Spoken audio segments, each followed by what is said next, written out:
happens? We don't have a relationship with Allah. You know when you have a relationship with Allah, like you know when you're in love with someone, you know, forgive me for the example, but for the sake of understanding, I know the example doesn't defeat. But for those that are married, or maybe think of yourself when you were engaged. Those brothers that are single now, you know, think of yourself, you know, when you find a girl and you want to marry this girl, right? Bro, your whole life is trying to get what? Her attention. No one, when they're engaged, isn't this funny, Rima? When they're engaged, no one asks what's my rights and what's her rights. No one. When do they ask her? When they're punching on. They got married now, he's ready to kill her, she's ready to kill him. Now it's all about you, but brother, what's my hat? What's my hat? But when they're engaged, they never speak like that. Never, never, ever. It's all about what? Brother, give. And you want to the grimmer, and you want to, you know, and you want to show love and flowers and this, that, and the other. Flowers. I used to buy my wife flowers, bro. Yeah, I was one plugging it.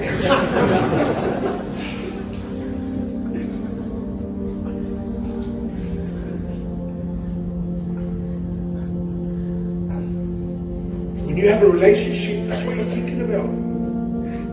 Wallah, when you're in a relationship, you think. And it's love, man. Why Allah is love? My mum till this day, she'll buy me plums that she knows I like. والله اليوم كنت بالسوق شفته وتذكرتك وبعرفك بتحبهم. It's love, man.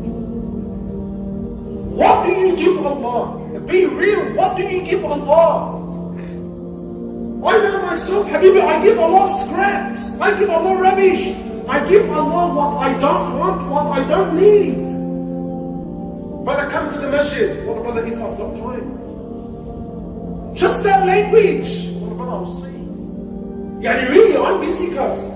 But heck, if for whatever reason I don't have any time, yani I'm completely bored and there's nothing to do, then wallah, brother, I'll see, I might come to the mosque. But you, wallahi, maybe I'm a whacker. You tell me. If that's the time I'm giving Allah, what do you call that? It's spare time. What do you mean it's spare time? You go to work like a fahal, 8 hours, 10 hours, 12 hours, like a monster, brother. When you go to the gym, wow, he's standing in front of the mirror and he's doing these ones. Brother, best of his effort. When he goes to sports, when he does anything, it's done with 3,000,000%, brother. And then when he comes to the masjid, he's already yawning before he walks in. Look, wallah, we can laugh about it all day long, but you tell me, what are you giving Allah? We give Allah scraps, bro, rubbish, what I don't need. What, wallah, it's what I don't need, brother. I'll see, man, if I'm free. And then we wonder, brother, you know, why is the condition of the ummah, why is my heart dead? Why I feel like, bro, like, what are you, brother, the elephant's in the room.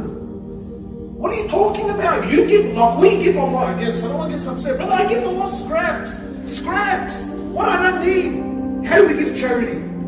How do we give it? Oh, what a calculation process. When it comes to charity, everyone becomes an accountant. The same guy when he walks to Louis Vuitton, he'll justify its mom. Remember that?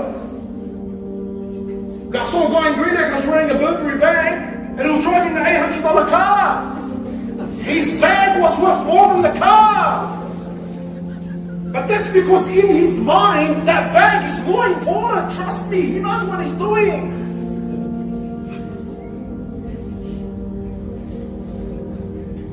But when it comes to Allah, and please, you know, I know the examples are funny, but don't take it too lighthearted to the point where you miss the point. But when it comes to Allah, everyone becomes an accountant.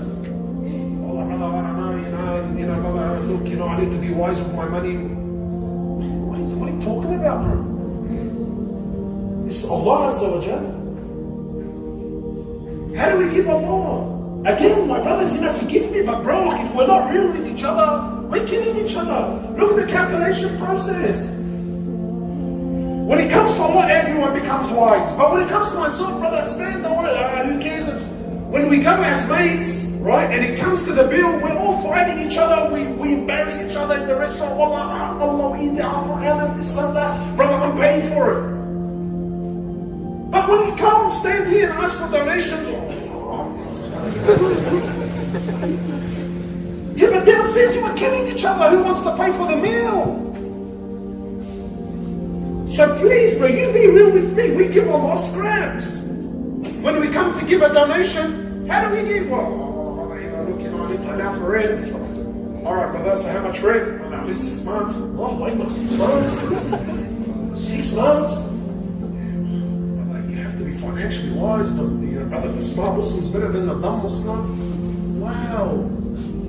Alright, so now he starts allowing for, and that's rent. Allah was not even allowing for his mortgage. Come in. Anyway, brother, my mortgage and my rent, yeah, brother, wallah, my rent are coming up, brother, I've got to allow for this, I've got to that.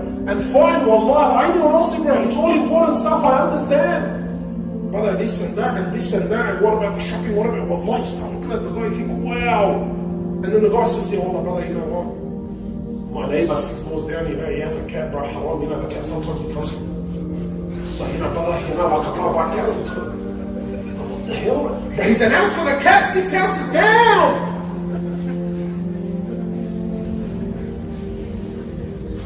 Now, after I calculate all this, now I look at what's left over. Now, from what's left over, now we can calculate what from that I'm prepared to give Allah. And that's the reality. Wallah, my brothers, please, man, you can tell yourself what you want. Be real with yourself. We give Allah scraps, and what do I want in return? What do I want? Brother, Firdaus al-A'la. You're like the guy that walked into the Ferrari dealership. He barely has enough money to buy a second-hand Corolla. He says, brother, give me the red convertible one there in the corner. Get out of here, man. Dude, honestly, who are you kidding?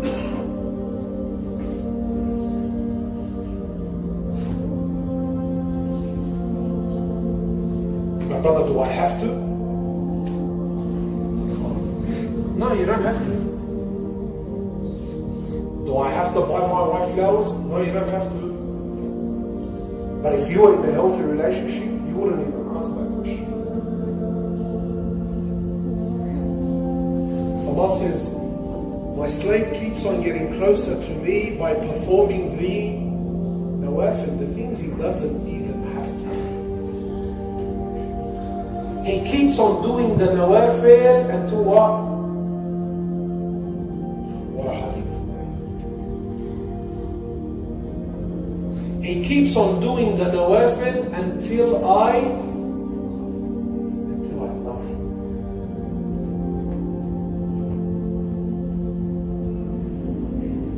What happens when Allah loves? He says, I become the eyes with which he sees, the ear with which he hears, the hand with which he strikes. I become the legs with which he walks. And if he was to ever ask me for anything, I would give it to him.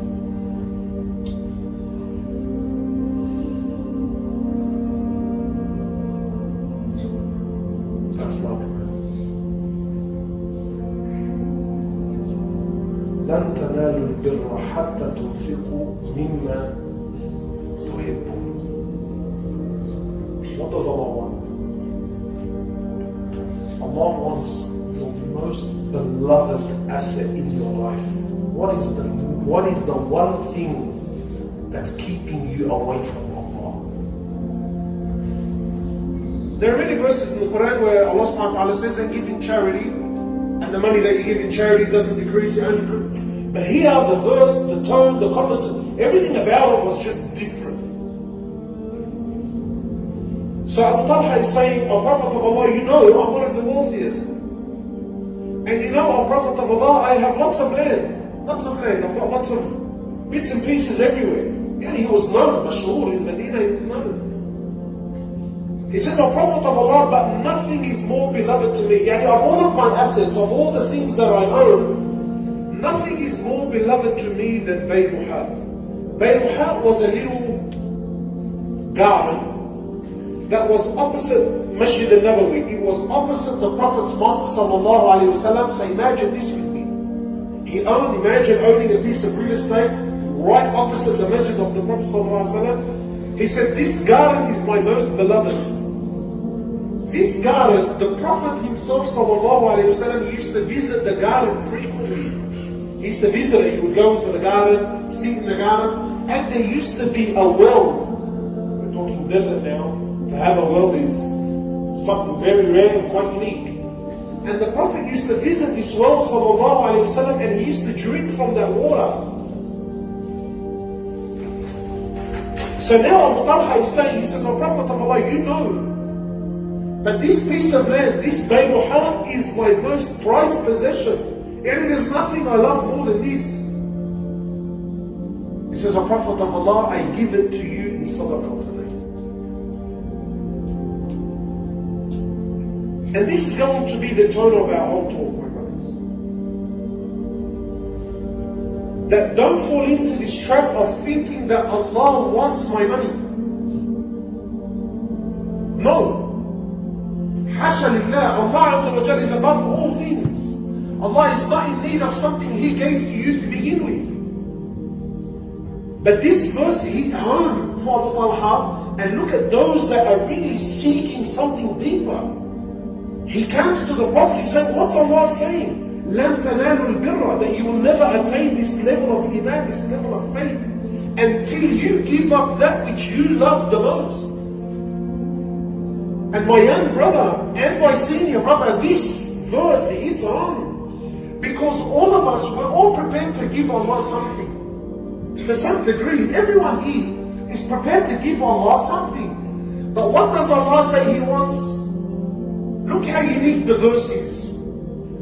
Until you give up, look how Allah threw it back on the individual. Allah says, until you give up that which you love the most. And that's different for every person sitting here.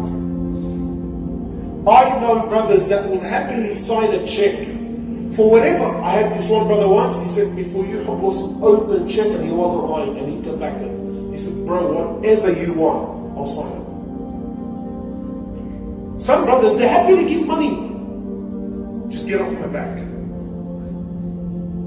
Of the other things.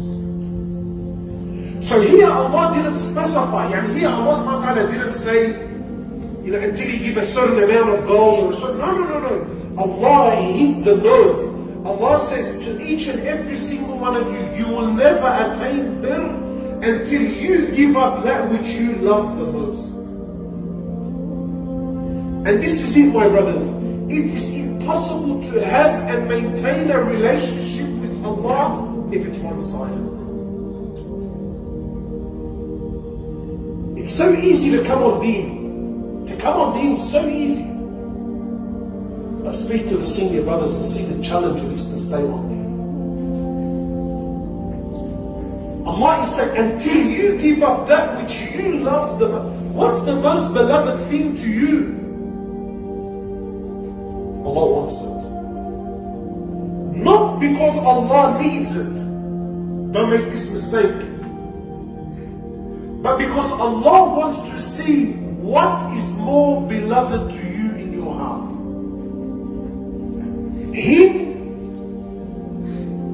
or anything else. Abu Talha says, O Prophet of Allah, I give you my most prized possession. There's nothing more beloved to me than this. Abu Talha could have given 6, 7, 10 pieces of other lands. 10 pieces of land and give. No, but Abu Talha knew, bro, all of them. Don't hold a candle to this one piece of land. He knew, he says, O Prophet of Allah, this is my most beloved. And if Allah wants me to give it up, then so be it. He gave it up in charity. The Prophet ﷺ, what does he say to him in return? He says, what a successful transaction of Allah. This is it. Why? Because it has to hit where it hurts. And we all want a relationship with Allah, but we don't want it to hit where it hurts. We want the relationship to be what? Cruising, kick back. And it's impossible, right? Really, just think about today.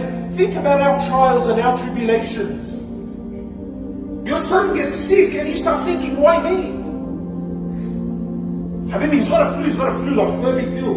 It's a couple of days, a bit of honey and a bit of...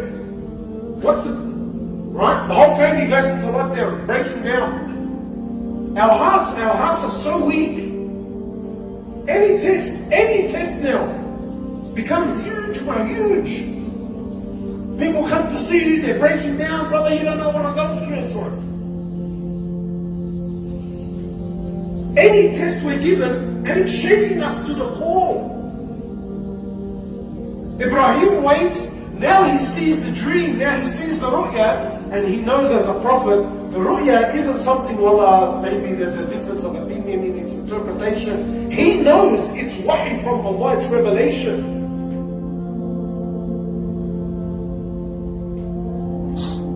We go through some little financial difficulty, and Allah, in places we don't talk about, in the heart of hearts, what do we think? What do we think? You know, not that we intended, by Allah, I don't mean this, not that we intended, but I've heard brothers that say words, and I know he's not conscious of it, but they're words of kufr, straight kufr. Now, of course, he's not disbelieving, but because he cannot comprehend his current test or his situation, but he starts saying words of kufr. And doesn't Allah have anyone else to pick on?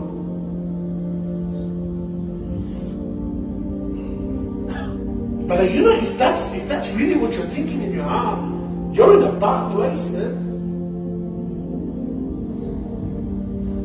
And I've heard this common, very common. I can't ask him anymore, he's a professional counsellor. If there's like a code of conduct he has to abide by. Right? But very common. What, like of all the people Allah chose me to pick, like it's almost like as if, what are you talking about? So now Ibrahim alayhi salam, look at this here. Now he comes to his son, he says, what do you think?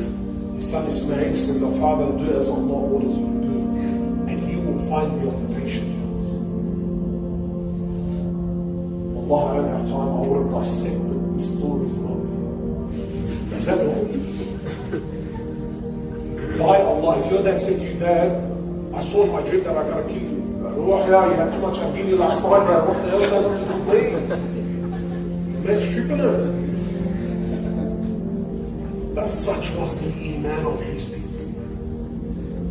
He says, my father, do as you've been told, and you'll find me of the patient ones. So then when he came, imagine the psychological trauma, the process of having your son sit while you're sharpening your sword, your knife, you're sharpening it so that it doesn't become, you're trying to lessen the blow on your son, and your son's watching you sharpen the knife.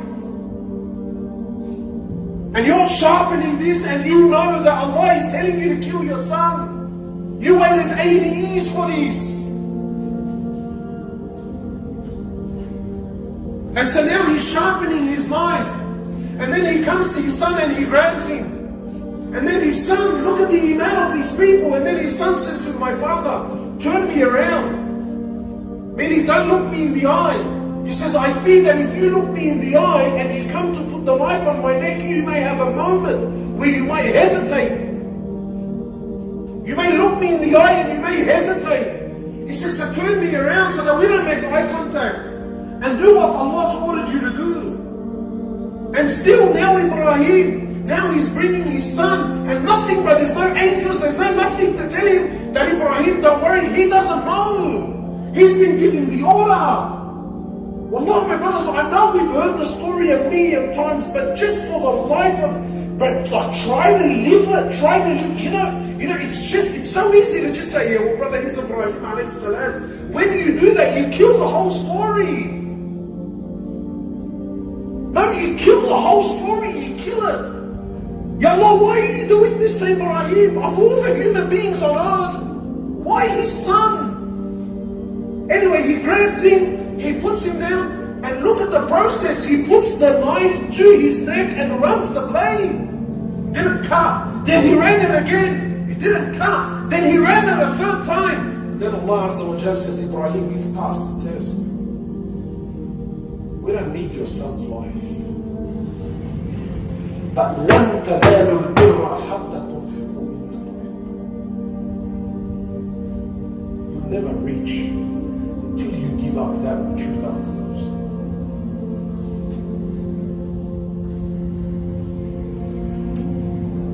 We want deen. We want deen. But we don't want to pay the price.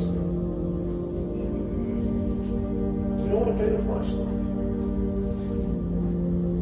Everyone loves Allah. Look at this. Everyone loves Allah.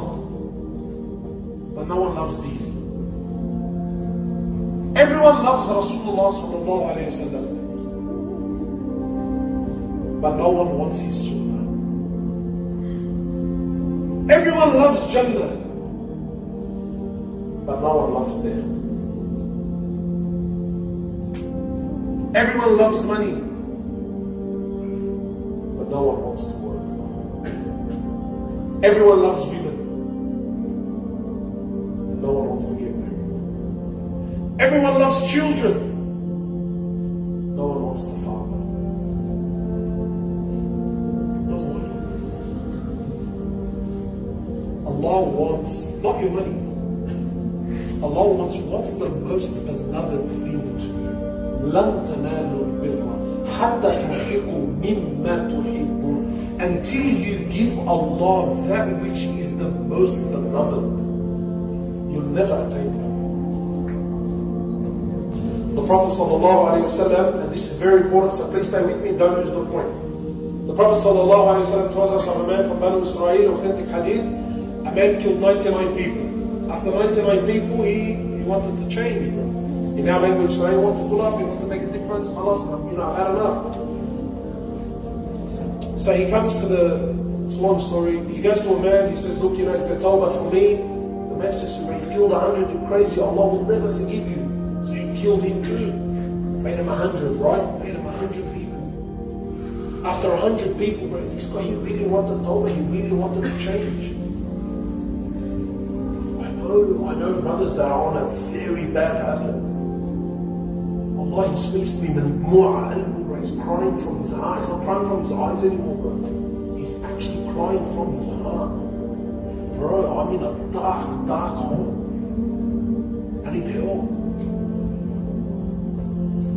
And we all want to change, like to some degree. Every one of us wants to make a move, wants to make a change. Allah, I get it, I understand. But it's the equation. We want Allah's love, but we're not prepared to give it up. We're not. So anyway, the man now kills 100 people, and then now he comes to a scholar. So the people, they sent him to a scholar. When he goes to the alim, he says, well, look, I've killed 100, can Allah forgive me? Does he say? He says, my brother, who can stand between you and the forgiveness of Allah? Of course Allah can forgive you. We're all amazed but we miss the point of the whole hadith. The man says to him, what does the scholar say? He says, Allah can't forgive you, but for you to change. And this is it. This is the whole point. My younger brothers, please, bro, Allah, I speak to you from my heart. From my heart, I beg you, understand this hadith. We get our deen, we get our lessons of all of life, we get it from Quran and Sunnah. Trust me. There's a lot of people who talk and use nice fancy words, but all of your life, it's in the Quran, it's in the Sunnah. Trust me, it's all there. The man really wants to change. He's killed 100. And he's asking the scholar, can Allah forgive me? The scholar says, yes, Allah can forgive you. But for you to change, You have to leave your town. There's too much evil there. That's our problem. Brother, I really want to change. Habibi, your mate, he's no good. But we've been mates for 10 years. What do you want me to do? That's the problem. You're not prepared to break up from your mate. You're not prepared to leave the area. And sometimes it may be an extreme thing. Sometimes in order to save your soul, to save your deen, you may have to leave town. Habibi, leave it. By Allah, it's nothing but an area code. If it means saving your soul, do it. But that's the problem. Wallah, I really want to change, but what do you want me to do? This is all I know. I know brothers that are doing haram. Yeah, he's buying and selling haram. He's on haram. But he tells me, brother, wallah, I know it's haram. And I know that all the income is haram. And I know I'm feeding my kids haram. But if I give it up today, what do I do tomorrow morning? It's all I know.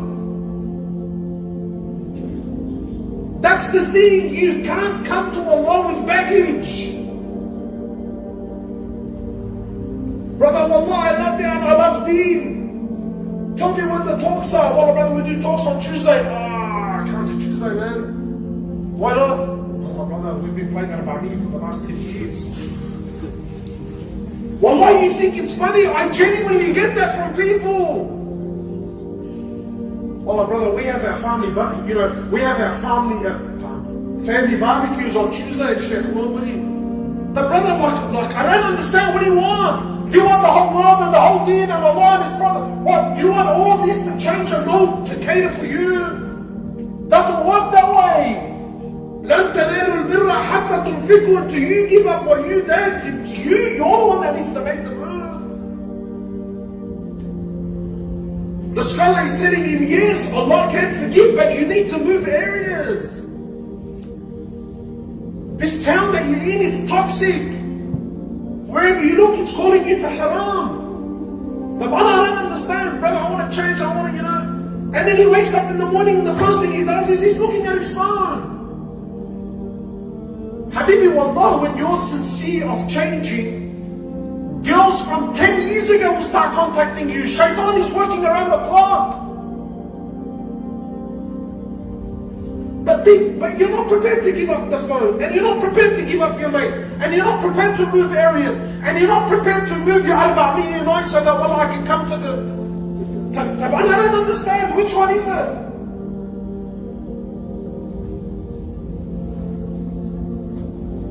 Which one is it?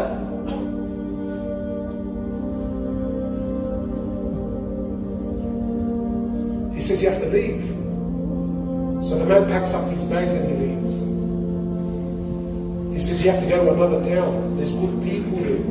They're going to guide you to good things. So the man packs up, he leaves. On the way, he dies. Imagine that. On the way, he dies. So the angels of Rahmah come down and the angels of punishment come down. And there's a dispute between the angels. Who's going to take him? The angels of Rahmah said, this man made Tawbah. The angels of punishment said, no, he was on the way to Tawbah. This man's killed 100 people. Imagine. Allah Azza wa Jal sends down a third angel to be a judge between the two.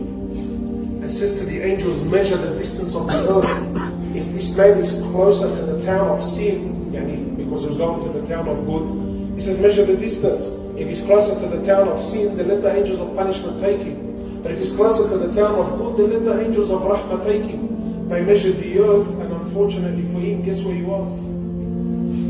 He was closer to the town of sin. So Allah Azza wa Jal orders the earth to change its dimensions. Is that normal? Allah orders the earth to change its dimensions until He made him one handspan closer to the town of Hud. This is a man that didn't pray a single rak'ah, he didn't make a single sajda. All he had was a genuine intention. But it wasn't the intention, it was the fact he packed up. It was the fact he took that road. And that's why, my brothers, if you die on the road of trying to memorize the Quran, Allah will resurrect you as a hafiz of the Quran. If you die on the road to Hajj, Allah will resurrect you in your ihram, saying labbaik Allahumma labbaik, even though you didn't get there. Why? Because you were on the road. You weren't that guy that was sitting on the wall thinking, yeah bro, that'll be hectic, but wallah, you know what, I'll see how I go.